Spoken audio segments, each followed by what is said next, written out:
Magandang araw mga kamami ko, for today's video vlog natin. Ngayon na nga lang ulit ako nakapag-vlog. So sa sobrang tagal, ngayon na nga lang ulit ako nakapag-upload at mini-upload nga lang po tayo. Ikukwento ko lang kung paano ako mag-drive at mag-practice.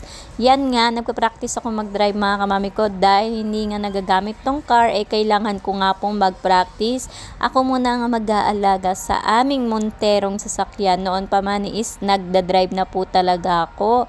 Is Honda nga pala yung dinadrive ko noon, yung pinagpa-practicean ko. Pero ngayon dahil wala na si Honda, eto na nga po si Montero muna ang aking pagpa-practice. Madali nga naman mag-drive, lalo kapag matik ang ida-drive mo, pero nangangapa pa nga rin ako hanggang ngayon.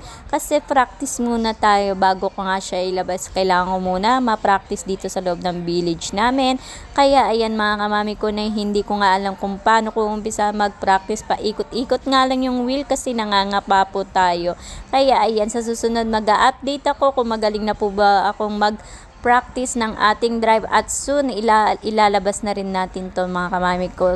Ayan mga kamami ko, matik nga ang aking dinadrive. Madali nga palang mag-practice dito pagka matik lang. At saka tanghaling tapat talaga ako nagpa-practice mag-drive dito sa aming subdivision kasi nga po walang masyadong sasakyan at walang masyadong dumadaan. Kaya ayan mga kamami ko, tanghaling tapat is nagpa-practice po ako mag-drive para po matuto na tayo at sayang din po kung hindi po gagamitin ang Montero at naka-stuck lang po sa ating garahe. Kaya eto nga po mga kamami ko, magpa-practice na po ako mag-drive para matuto tayo. So ayan mga kamami ko, hanggang dito na lang. See you soon!